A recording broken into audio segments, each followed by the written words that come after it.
doing this in many different places, right?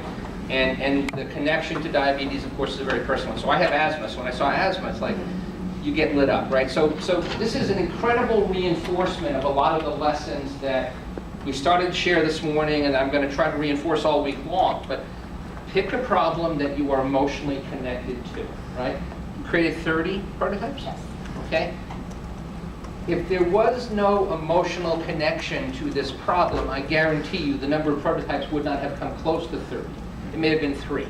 So this level of intense, passionate connection, and I know in a short course this is artificial in many ways, but it's just another way to get you to say, if at all possible, get your teams to get your minds and hearts and souls wrapped around something of deep meaning to you. Okay?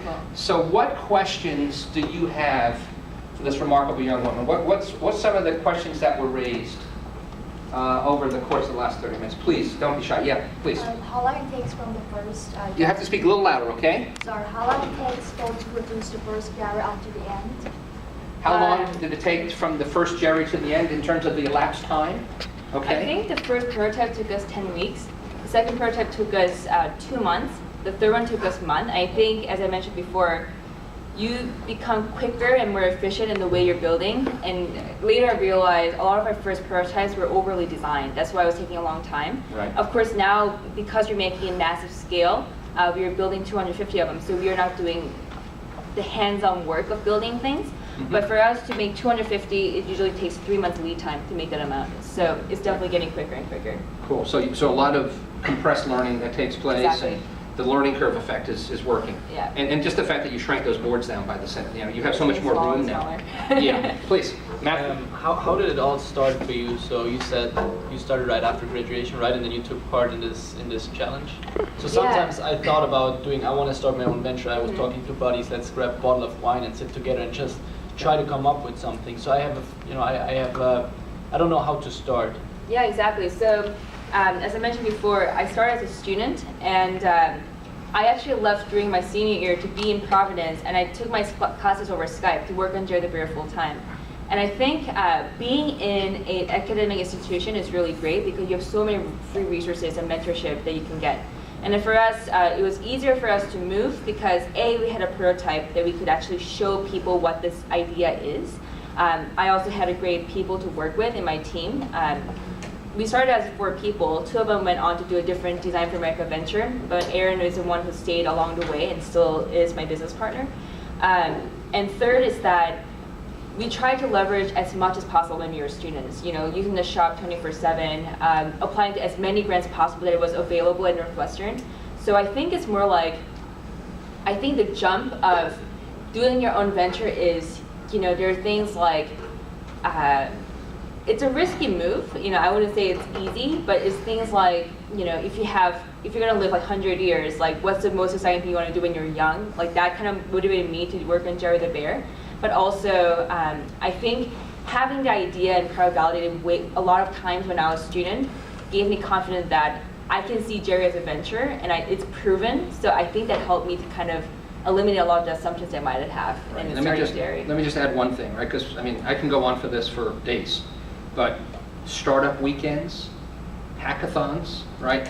Places where there's incredible energy over the course of a 48 to 55-hour weekend, where you go in with a bunch of friends and you pitch an idea and other people pitch ideas, and to the extent that you mobilize people around your idea, you get a team of people and you start to go through the design thinking process literally in a startup weekend. And by the end, you are ideally, showing a prototype. It might be a paper prototype or digital mock-up, but it's just one. We can talk offline because that's a very powerful question with a very long answer. Mm-hmm. But that's one very powerful way to do it. I think the way with that is you want to finding the right people to work with is the hardest part. Yeah. But you want to make sure that person is as excited as you in the problem that you're solving, because too great energy can come up with many great ideas to how to go about this. But if you're the only one leading it, this person is just a drag on. So you don't want to be in this situation. Yeah. So Yogesh, and then we've got a bunch of them back here. Yeah, Yogesh, go for it. So you clearly have a very strong emotional connect with the whole But when you're working especially on design thinking approach in a team, everyone would not have that emotional connection with the project. Yeah. And then how do you keep the team going during it is a lot of criticism when you do something like this. Yeah. How do you keep the team going? That's a fantastic question. And I think my personal emotion around the problem grew stronger when I interviewed people. I think, yes, I was interested in, I think my personal background made me interested in the problem. The way I was more emotionally connected to the problem was when I talked to families and saw children struggling, playing with their teddy bear, because in the design thinking process, the process is messy. There's a lot of times like when you have a low point in building a prototype or low point in researching, or like a lot of criticism when your prototype doesn't work. It's frustrating, but I think that research, the one thing that hooked you to work on this, will always think of like, I'm having a low point, but what am I doing right now? Because I'm trying to solve the problem that kind of fuels you, but I think it's really up to you. I think that's the part that defines you as an entrepreneur, who could always zoom out, see the problem you're solving to go back at it and not dwell on the failure or the low point that you might have. Right. And I think part of the question was, how do you get others on the team that don't have the same? And I assume you also expose them to families with diabetes, which then makes it much more of an emotional thing for them as well. Exactly. And also, we always make sure all of our teammates go through the research process, not just one person leading it, and I think that helps a lot. Yeah, and this goes back to what I said earlier, right? The minute you bring from my own experience, when you take your engineers out of the lab and you bring them with you on customer visits, and they sit across the table, and the customer or the prospective customer describes their problem, it now becomes a human problem. And if they're interested in solving that kind of problem, their motivation level goes up by orders of magnitude, and now they are fully enlisted, right? And that's how you do it. You expose them to the real problem as well. And if they're in the right company, they're going to get very excited about it. Yeah. Yeah, okay, over here, please. Yeah, what's your name? Aisha. Yeah, Aisha. Yeah, so Louder, Aisha. are you like planning to launch this prototype in like most of the developing countries as well? Like for example, Bangladesh. If you plan to take this prototype there, do you think like people would be able to connect to it, the children there, in terms of language barriers and then affordability and stuff like that? That's a really good question. So when you build Jerry, we focus on the U.S. market, not international. And I think we actually got a lot of requests from Spanish-speaking countries, England, Canada, different African countries, saying we want a Jerry. But of course, when we tackle those problems, I think the affordability will be a big issue. So I think we'll have to go back to the beginning process of research, because I think the cost will be the biggest barrier. And even with the United States, not everyone can afford a Jerry the Bear. So from that design thinking research, that's a recreative campaign. Having people passionate about type 1 diabetes who donate a bear to people who need it.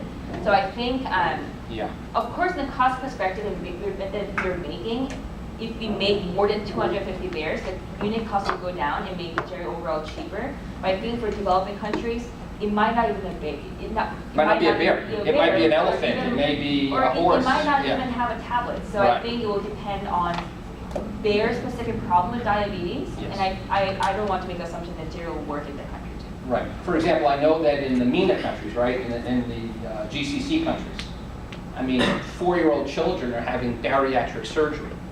It's insanity, right? I'm talking about kids that have acute diabetes and they could die if they don't lose weight. Right. So what are the iconic things that children can relate to in Saudi Arabia, in Dubai, in Qatar? And so it's going to be probably a very different looking toy. And again, now there's a lot of wealth in those countries, but then you go into Pakistan from where you're from, or India, and it's a reverse innovation problem where you have to design based on a cost parameter and then work your way out from that. Right? A couple more. Yeah, please, over here. Well, those are very enlightening stories, so thank you for coming and sharing them with us. I just have a question about your testing phase. The question has two parts. The first one is, how do you find these first families? Like, do you already know them, or do you have any criteria of choosing? That's a question. And the second part of the question is, how did you narrow down all the insights you got from them? I'm sure you got plenty of stuff, so how did you narrow it down and say this is the one thing you want to change? Perfect. I love this question. So first one, to answer this, we didn't know anyone in the area, and we noticed that we just moved to Providence from Chicago. So I never lived in New England, so I didn't know anyone here. what we did was we found local organizations like Juvenile Diabetes Research Foundation, sent a newsletter out. We got one family who responded, and that was the testing phase. But I think when you do testing, don't get hung up on the number yet. I think even talking to 1 or 2 families just starting off, and it always expands. So we tested with them, heard about a bigger conference called Children with Diabetes, where 5,000 family members come down to Orlando to meet other families with type 1 diabetes. So that week, flew down to Orlando and just tested with a bunch of kids there. So I think when you're starting out, find a network that has a lot of no's to individual families or users you want to research, Right. and let them open up the network for you. I think when you're testing an app, everyone is using it, so I think the easier time to find users that you want to target, but I think for us that helped. To answer your second question, the way we did insights, people narrow down insights differently, but the method that helped us the most is when you list out the insights, you want to group them, because some might have similar ideas. So when we were researching children with diabetes, we will do lack of education, lack of friends, feeling alone, waking up at night, hard regimens. You want to bucket it out, and you want to think, how can we narrow down to a problem that's manageable? And for us, looking at the patterns of the insights, education was the biggest insight that we heard. So we kind of put the rest of them in the icebox, and kind of narrowed down from there. And as you're researching those insights, the coping one was the biggest one that we saw. So I think when you look at the insights, don't rush into a solution. Look at the pattern. I think looking at the pattern helps the most, because some insights in different groups might merge together depending on what you're solving. But I think the pattern matching is a really good skill to have. And I think narrowing down the insight takes a long time. So don't think it's a really quick process to go through. I love the way you frame the problem, right? From a very broad-based definition, because a lot of people have diabetes, right? To continuing to sort of dial down until it was really more than anything else about educating children, right? And now you've got a problem that's understandable and solvable. Yes. Yeah, and we're going to work on that right after the Intuit case. So we're going to start getting into framing the problem. Okay, so that's going to be the very first step of our physical journey together. Let's go over here, and then we'll go to the side room. Okay? Yeah, Sean. We started off with the thought that have an end in mind. When you start off, have an end in mind. When you started on this remarkable journey of yours, what kind of end did you have in mind? Did you have this cherry to prototype in mind, or was it the kids in mind? I think for me, when I was solving it, I wanted to help children. When we came up with the idea of Jerry, I think the image I was striving for is like, imagine every single child having a Jerry in their hands and smiling. I think that was the image, the ultimate image that we were heading to. And I think the type of vision that we have for Sproutel as a bigger company is it changed over time. It started out as creating toys for kids, and then to interactive tools for kids, and now like personal devices, it's going broader and broader.